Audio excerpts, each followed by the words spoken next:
Good day everyone. Today, we're going to discuss about the police system of Japan. But before that, let me give you some details about Japan. Japan is also known as the land of the rising sun, an archipelago more than 6,800 islands in the Pacific Ocean. The main islands are from north to south: Hokkaido, Honshu, Shikoku, Kyushu, which make up of 97% of the land of Japan. Its population is more than 126 million inhabitants. Japan is the third largest economy in the world based on GDP. Hokkaido, second largest island in Japan. Honshu is the largest and most populous main island of Japan. Shikoku is one of the 5 main island of Japan. Shikoku is the second smallest main island after Okinawa. Kyushu is the third largest island of Japan's 5 main islands and the most southerly of the 4 largest islands. This is the overview of police system of Japan. National Police Agency is the police agency. Under the Department of National Police Safety Commission, Commissioner General is the highest rank and police officer is the lowest rank. Their motto is cheerfulness and kindness.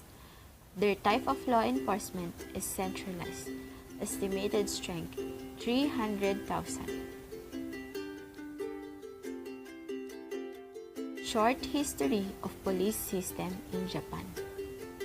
In 1872, the government sent the first Superintendent General, Toshiyoshi Kawaji, to Europe to study the police system. He returned the following year and in 1874 established the Tokyo Metropolitan Police Department in the Ministry of Interior. This was the first modern police organization in Japan. Police power at the same time was held by the national government. General Toshiyoshi Kawaji is the first General Superintendent. Siya yung nag-aral sa Europa para i-establish ang Tokyo Metropolitan Police Department. Ito yung pinakauna-unahang police department sa Japan.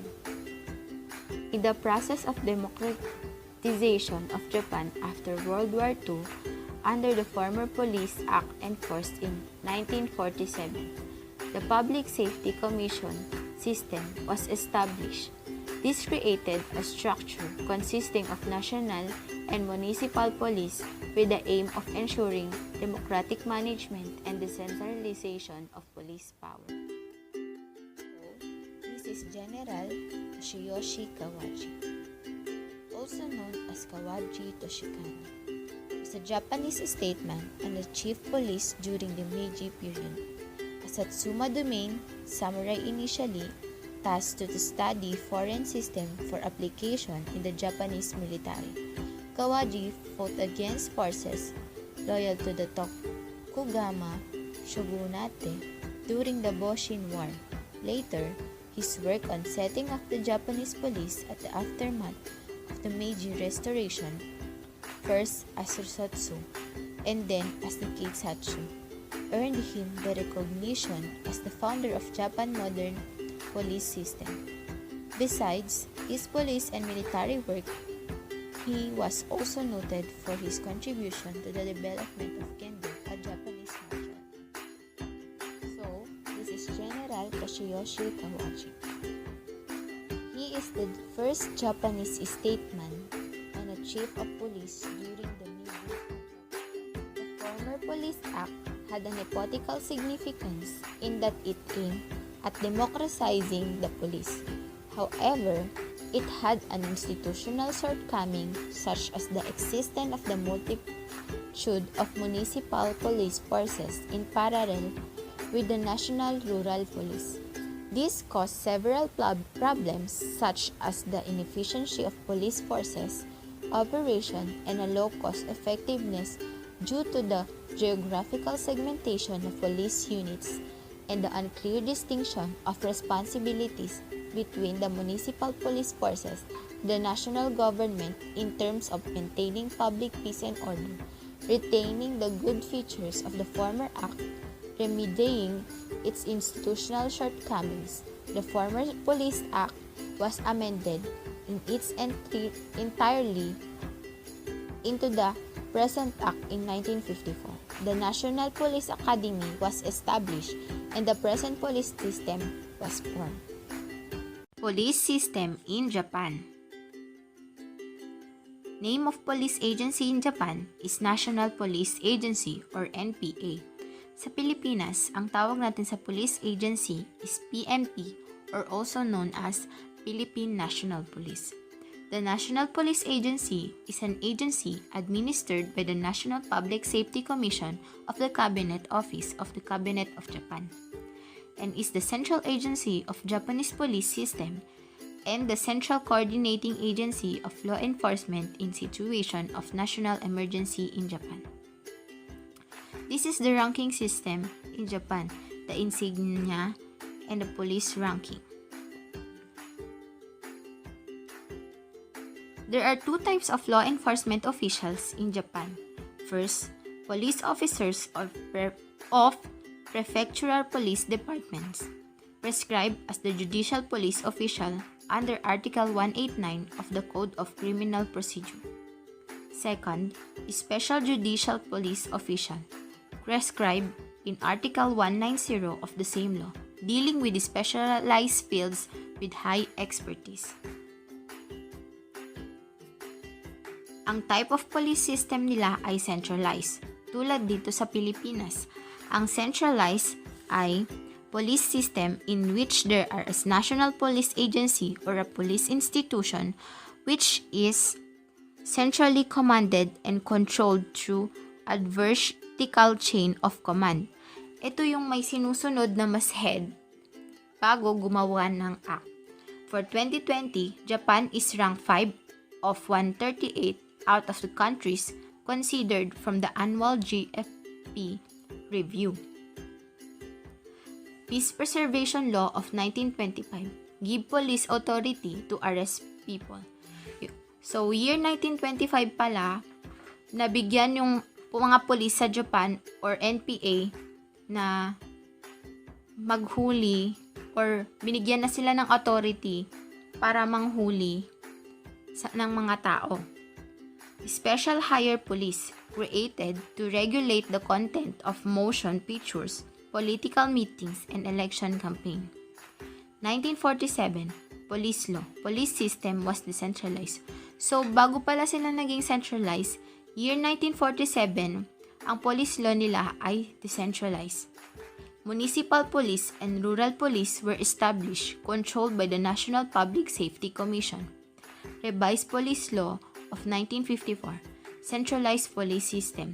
So, year 1954, tsaka lang naging centralized ang Japan. Organization.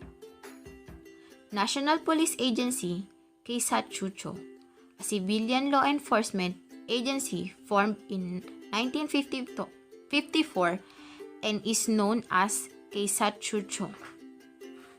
Prefectural Police, Toko, Fikeu, Keisatsu, equivalent to regional police. Prefecture in Japan means region. Organizational structure in Japan. Organizational structure of NPA year 2019.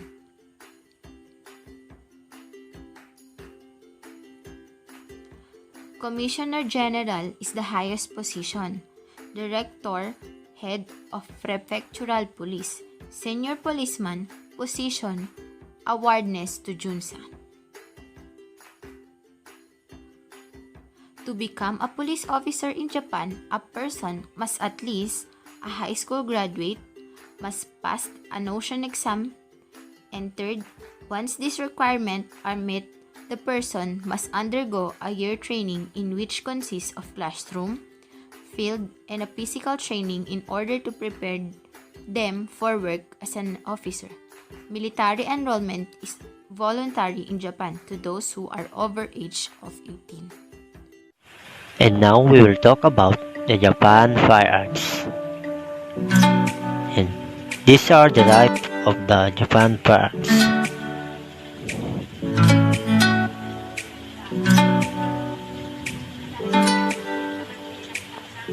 And then we'll go to the police cars. As the core of the mobile police force take on the task of responding to the daily occurrence of crimes and accidents, also use of the street patrolling and other police activities. Approximately 42,600 are equipped at the police stations or with the Koban.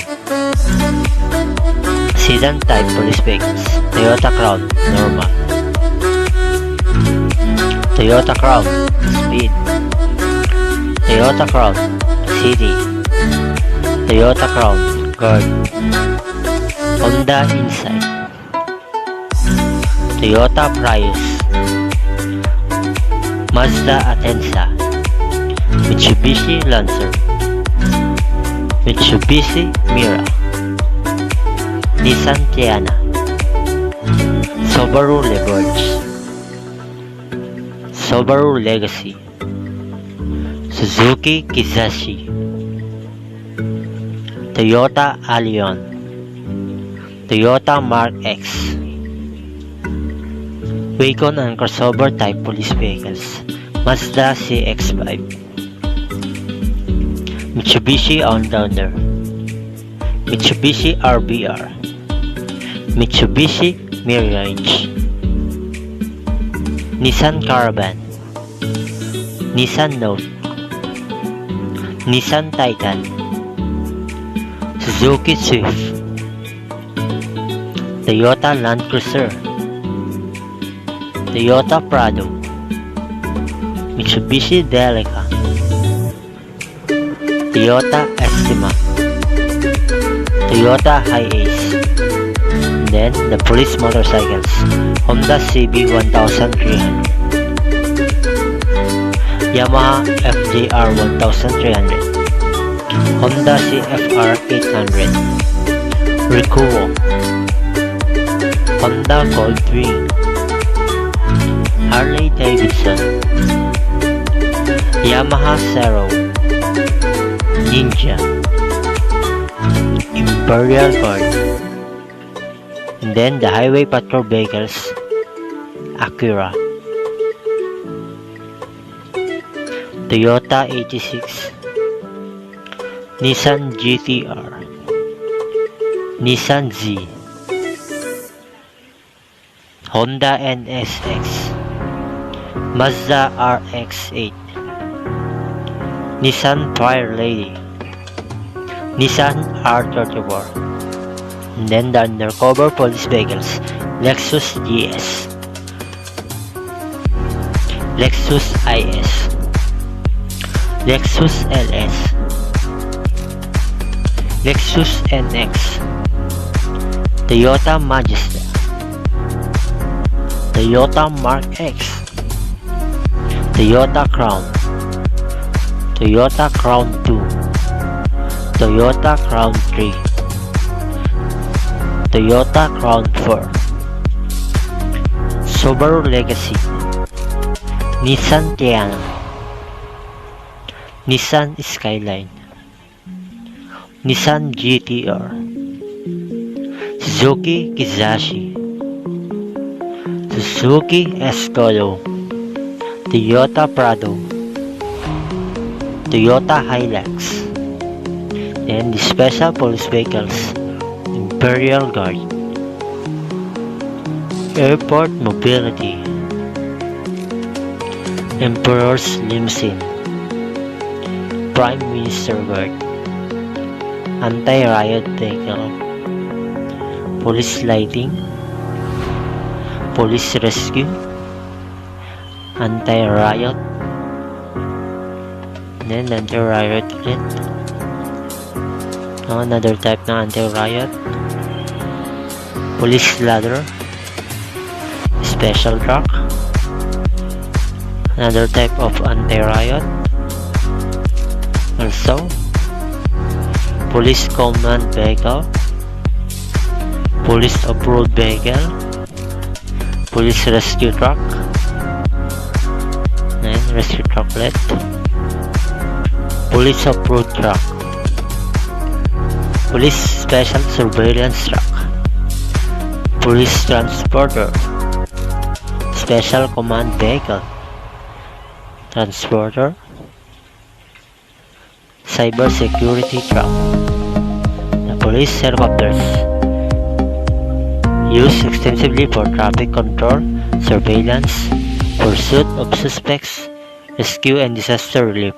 A total of approximately 80 small and medium-sized helicopters are operated nationwide in Japan. Here are the types: Bell 206, Bell 429, EC-135, A-109, BK-117, Bell 412, AS-365, EC-155, S-76B, AW-139, S-92, EH-101. Japan Police uniforms, normal, summer and spring, for winter in the traffic, for vehicle and guard, for local and formal, for highway patrol and identification, for spring and summer and winter in the rescue, and the riot police. Japan Police rank and insignia: 5-star for the Commissioner General, Superintendent, 4-star, 1-star for the Senior Commissioner, Commissioner, Assistant Commissioner, Superintendent, Chief Inspector, Inspector, Sergeant, Senior Police Officer, and the Police Officer. Yan yung mga differences sa mga insignia nila. And then, the Japan Police hierarchy: Commissioner General, Community Safety Bureau, Criminal Investigation Bureau, Traffic Bureau, Security Bureau, National Police Academy, Info Communication Bureau, Imperial Guard Headquarters, Regional Bureau, Communication Departments, Commissioner General, Superintendent, General Supervisor, Chief Superintendent, Senior Superintendent, Superintendent, Police Inspector or Captain, Assistant Police Inspector, Police Sergeant, and the Police Officer. Yung mga hierarchy nila from the top. The Japanese Best Practices. Koban, also known as the Japanese Police Box. A Koban is a small neighborhood police station found in Japan, placing near major transportation hub and shopping area, and in residential district. Koban is also referred to the smallest organizational unit in today's Japanese police system. In addition to central police stations, Japanese uniform police work is done from a small buildings located within the community, a form of community policing. It's staffed by officers working in 8-hour shifts. They serve as a base for foot patrols and usually have both sleeping and eating facilities for officers on duty but not on watch. In rural areas, residential Kobans usually are staffed by one police officer who resides in adjacent family quarters. These officers endeavor to become a part of the community, and their families often aid in performing official tasks. There are more than 14,000 Kobans all over Japan, and about 20% of the total police officers are assigned to Kobans. A Koban is typically a two-storied housing with a couple of rooms, although there is a wide variation, with from 1 to more than 10 police officers. The officers in these buildings can keep watch, respond to the emergencies, give directions, and otherwise interact with citizens on a more intimate basis that they could from a distant station. Outside their Koban, police officers patrol their beats either on foot, by bicycle, or by car. While on patrol, They'll gain a precise knowledge on the topography and terrain of the area.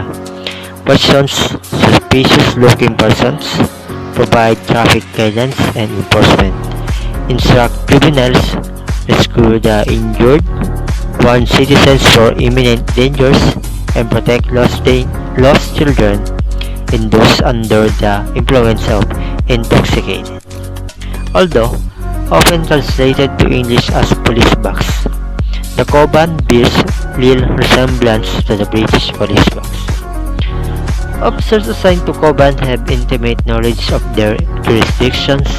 One of their primary tasks is to conduct twice yearly house-by-house residential surveys of homes in their areas, at which time the head of the household at each address fills out a residence information card detailing the names, age, occupations, business addresses, and vehicle registration numbers of household occupants and the names of relatives living elsewhere.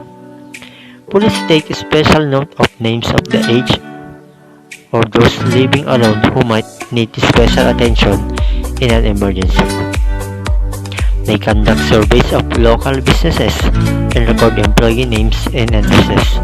In addition to such data as which establishment stay open late and which employees might be expected to work late. Participation in the survey is voluntary and most citizens cooperate.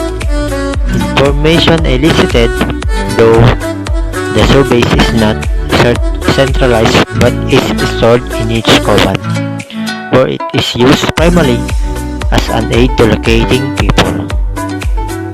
Other details: Tokyo Metropolitan Police Museum exhibits many equipments of the police. Tokyo Metropolitan Police HQ, Edo Tokyo Museum. Dito naman yung mga samurais. And then the Representative Japan Police Unit, General Police Unit, Mobile Police Unit,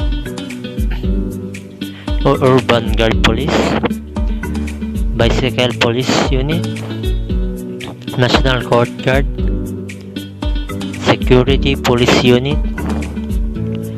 Sport Competition Security Police, Rescue Unit, Mountain Rescue, Riot Police, Imperial Police,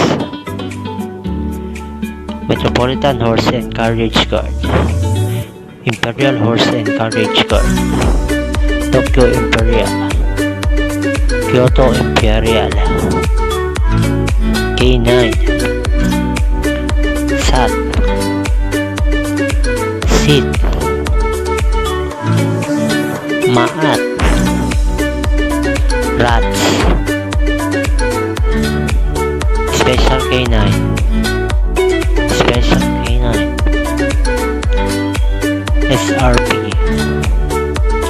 SSD, SGU, Anti-Terrorism Unit,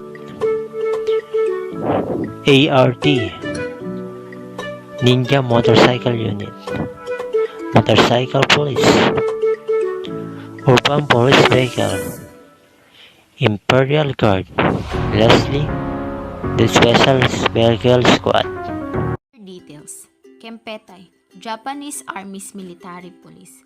Kempetai was responsible for ensuring military discipline, gathering intelligence, and carrying out subversion of work.